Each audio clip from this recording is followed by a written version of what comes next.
전통 한국화 분야가 침체에서 벗어나지 못하고 있다. 1980년대 수묵화, 채색화의 흐름 이후 시대의 흐름에 대응이 제대로 이루어지지 못했기 때문이다.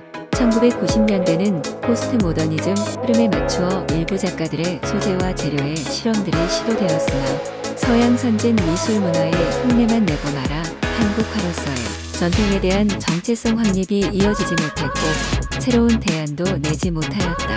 그러한 가운데 오늘날 전통이란 용어는 과거의 신화이고 전승으로 전락하고 말았다. 고집만으로 전통을 내세우다 보면 구호주의에 빠지기 쉽다.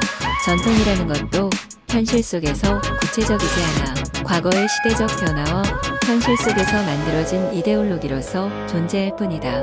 왕열의 작품 세계는 한국화 분야에서 실험적인 부류에 속한다. 즉, 전통적인 한국화의 표현을 지키면서 이어가고 있는 부분도 있지만 전통적 표현보다는 새롭게 개척하는 현대적 표현에 무게를 많이 두는 작가이다.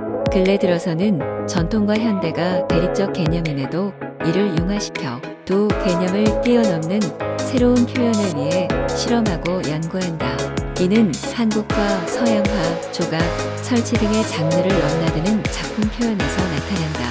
그리고 한국화 가운데에서도 수묵, 채색, 입체를 넘나들며 산수화, 동물화, 인물화 등의 주제나 종이, 천, 캔버스, 오브제 등 재료에 구분 없이 창작의 영감이 떠오르면 자유롭고 편안하게 주변에 있는 재료를 이용하여 작품을 제작하는 것에서도 나타난다. 왕열의 작품 세계 흐름을 보면 1980년대 수묵화, 채색화, 1990년대의 포스트 모더니즘, 2000년대 팝아트적 요소, 2010년대의 무릉도원 연작의 작품 세계 흐름들을 볼 수 있다. 그러므로 그의 작품 세계는 하나의 주제나 표현에 정착하는 것이 아니라 시대의 변화와 융화하려는 실험적 표현으로 변화해왔다. 2000년대 들어 시도된 신무릉도원 연작은 지금도 계속되고 있지만 근래 들어서는 드로잉 같은 붓자국의 형상을 시도하고 있다. 이를 관람자들은 사람의 형상 같기도 하고 병의 형상 같기도 하고 필선의 기운적 표현 같기도 하다면서 여러 가지로 추론하고 있다.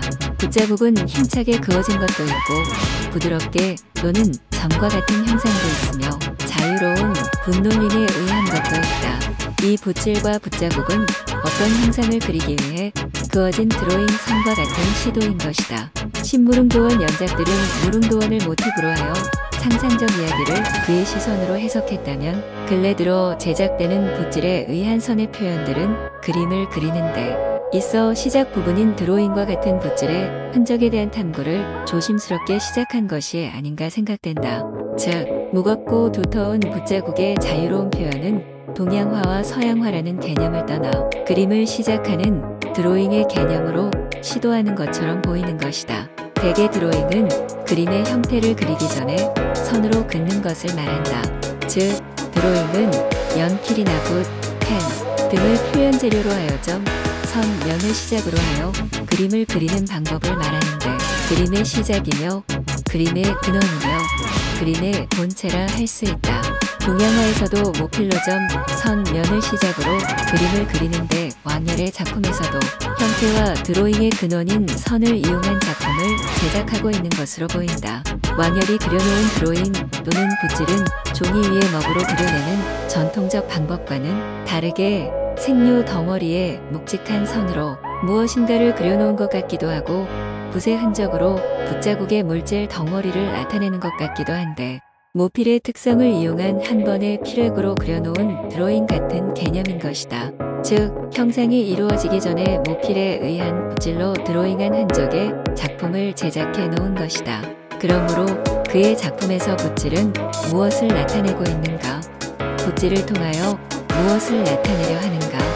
하는 물음은 계속될 것으로 보인다.